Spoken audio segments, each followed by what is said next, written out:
ज्योत निष्ठेची सावित्रीच्या लेकींची. खरं साहेब, हा महिलांनी महिलांसाठी महिलांच्या विनंतीवरून झालेला कार्यक्रम. पक्षाबाबतीत जो काही निर्णय झाला त्या निर्णयानंतर सगळ्या माता भगिनींनी मला, संपूर्ण महाराष्ट्रातल्या माता भगिनींनी मला फोन केला आणि त्यांनी सांगितलं, ताई आम्हाला आदरणीय पवार साहेबांना एकदा भेटायचं आहे. आम्हाला त्यांना भेटून त्यांना सांगायचं आहे की ही महाराष्ट्रातल्या ह्या सगळ्या माता भगिनी ज्यांना आपण एक सन्मानाची वागणूक मिळावी, आपण आम्हाला लढायचं जे बळ दिलंय त्यासाठी आम्हाला साहेबांना भेटायचं आणि साहेबांना विश्वास द्यायचा आहे की काही होऊन जाऊ द्या, आम्ही आपल्या सोबत आहे.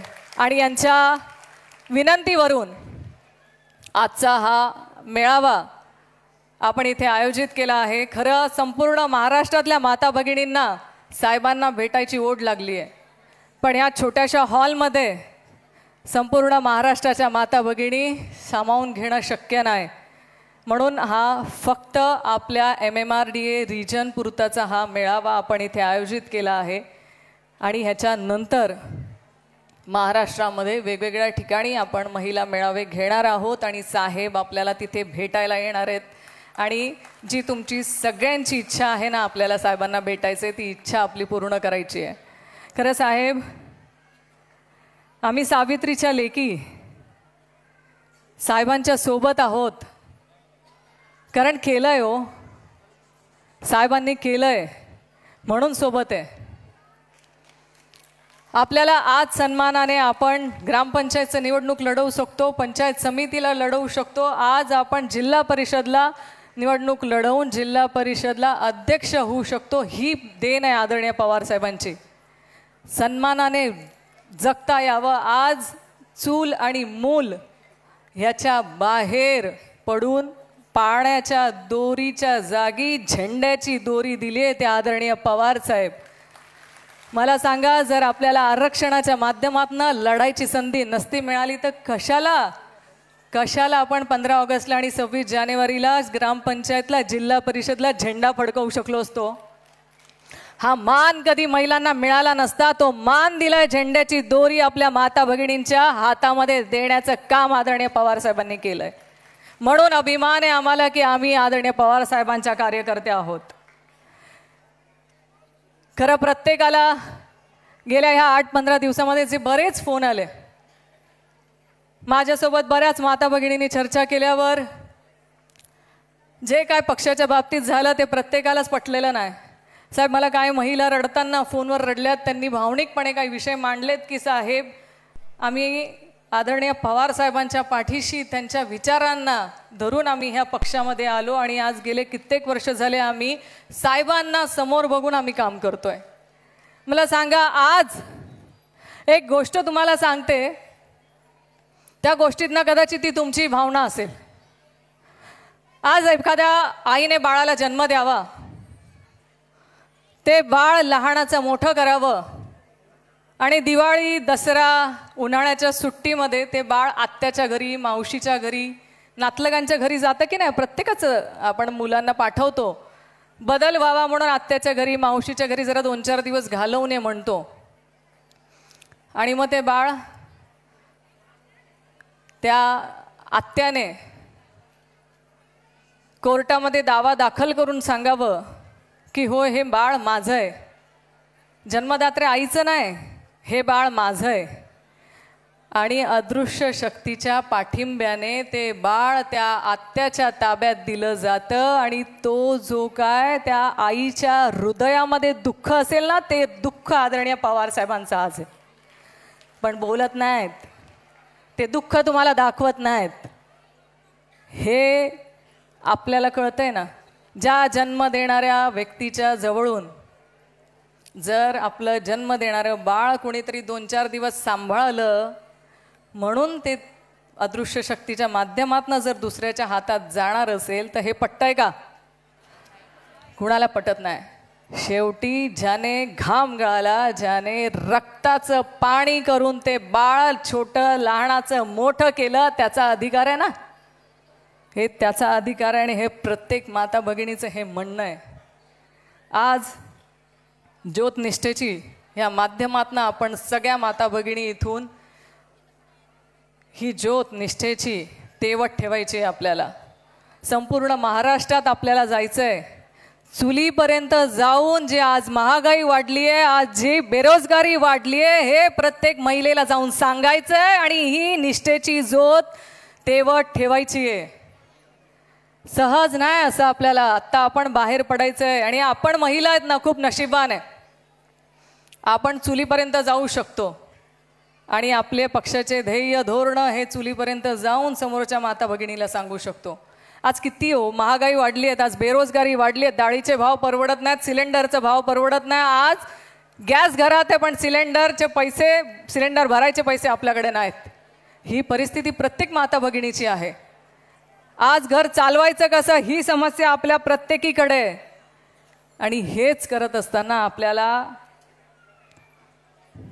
आत्ता जे साहेबांनी आपल्यासाठी निर्णय घेतलेत ना, म्हणजे मी खरंच म्हणते आत्ता साहेबांनी आपल्याकडे एवढ्या गेल्या अनेक वर्षाच्या त्यांच्या राजकीय कार्यकाळात आपल्या प्रत्येकीला एक वेगळं व्यासपीठ दिलं आहे.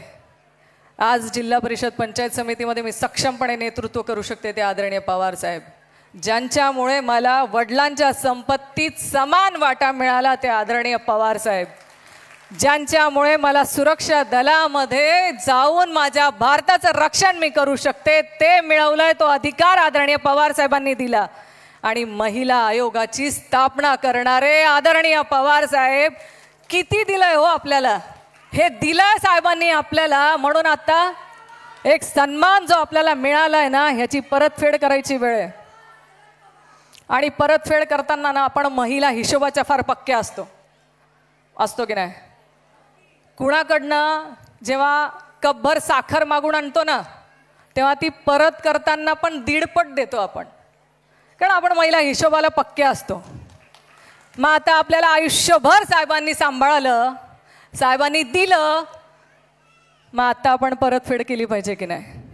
मी तर करणार आहे. आणि त्यांचे दीडपट नाही परत करू शकत आपण, एवढे मोठे नाहीत, पण जेवढं आपल्याला शक्य आहे फुल ना फुलाची पाकळी आपल्याकडनं योगदान देणं गरजेचं आहे. आणि ही ज्योत निष्ठेची आता बूथ रचनेच्या माध्यमातून तळागाळापर्यंत आपल्याला पेटवत ठेवायची आहे आणि ती तुम्ही पेटवत ठेवाल हा मला विश्वास आहे. आजची महाराष्ट्राची परिस्थिती तुम्ही माता भगिनींनी प्रत्येकीने बघितली असेल. मन हेलावून टाकणाऱ्या काही घटना आहेत. रोज पेपर उघडला, न्यूज चॅनल बघितलं की एखाद्या माता भगिनीवरती अत्याचाराच्या घटना, बलात्काराच्या घटना, त्यांच्यावरती त्यांच्या खून, आज त्या गोळीबार होऊन मृत्यू पावणाऱ्यांची संख्या भरपूर आहे. अशा ह्या महाराष्ट्रामध्ये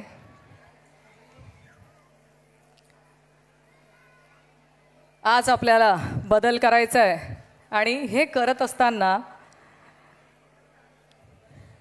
मला खरंच एकदा अशी चिंता वाटत असते आणि रोज मी विचार करते, रोज ह्याला गोळी मारली, त्याला गोळी मारली, आता गोळी मारून ह्याचा मृत्यू झाला, त्याचा मृत्यू झाला, ह्या महिलेचा बलात्कार झाला, त्या महिलेवरती अत्याचार झाला, ह्या महिलेला उचलून नेलं. ह्या जेव्हा घटना बघतो ना, तेव्हा मनात अशी शंका येते, हाच का माझ्या मा जिजाऊंनी घडवलेला महाराष्ट्र, हाच माझ्या सावित्री माईंनी बघितलेलं स्वप्न, हाच महाराष्ट्राचा आजची जी परिस्थिती आहे ही माझ्या मा रमाईंनी बघितलेलं स्वप्न एक आहे?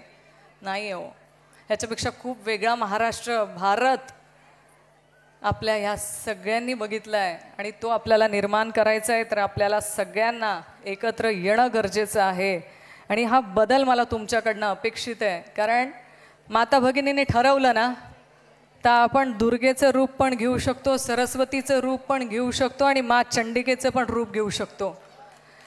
महिला भगिनींना कुणी कमी समजू नका. आम्ही ठरवलं ना, तर मा जिजाऊंच्या रूपात आलो तर आम्ही स्वराज्य घडवू शकतो. आणि आम्ही ठरवलं तर राणी लक्ष्मीबाईंसारखं कडेवर बाळ घेऊन, हातात तलवार घेऊन युद्ध पण करू शकतो. आणि आम्हीच ठरवलं तर मा रमाईंसारखं आपल्या भारताची संघटना लिहिणाऱ्यांच्या पाठीशी खंबीरपणे उभं राहू शकतो आणि वेळ पडली तर चंडिकेचं रूप पण घेऊ शकतो आणि दुर्गेचं रूप घेऊ शकतो, त्या आम्ही माता भगिनी. आणि ह्या माता भगिनींकडनं आपल्याला खूप अपेक्षा आहेत. तुम्ही आज मोठ्या संख्येने इथे उपस्थित आहात. माझी प्रत्येकाला विनंती, इथून जाताना आपल्याला प्रत्येकाला एक निष्ठा ची जी ज्योत आपण इथे पेटवणार आहोत ती तेवत ठेवायची आहे आणि तळागाळापर्यंत आपल्याला ती घेऊन जायची आहे. आणि ती घेऊन जाऊन तुम्ही ती प्रत्येकापर्यंत पोचवाल. शेवटी दिव्यावरून दिवा पेटत राहतो आणि पेटवत राहून आपली संघटना आपल्याला मजबूत करायची आहे, एवढंच आजच्या दिवशी सांगेल. साहेबांना जे जे म्हणतात ना, खरं की साहेबांनी रिटायर व्हायला पाहिजे, काय काय नाही बोलत ते आता मला इथे सांगण्यात खरंच रस नाही. पण जे साहेबांना म्हणतात की आत्ता साहेब एवढे वर्ष झाले आपण इथे काम करतोय, त्यांच्यासाठी जाता जाता एक शेर बोलून जाईल. एहसास से माजूर ना समझ मुझको, एहसास से माजूर ना समझ मुझको, गुलशन से बहुत दूर ना समझ मुझको, मैं इतना भी कमज़ोर नहीं, मैं इतना भी कमज़ोर नहीं, गुलशन से बहुत दूर ना समझ मुझको, मैं आज भी इतिहास बदल सकता हूँ, इतना भी कमज़ोर ना समझ मुझको. आणि शेवटी एकच सांगेल, हर वार पे पलटवार है, हर वार पे पलटवार है, क्योंकि हमारे पास शरद पवार है.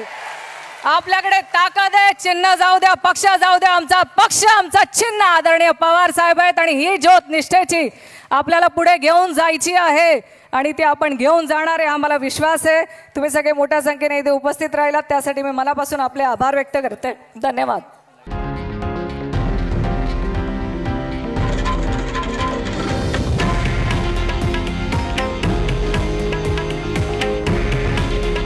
हे आहे देशातील नंबर 1 न्यूज नेटवर्क आणि आपण पाहत आहात TV9 मराठी.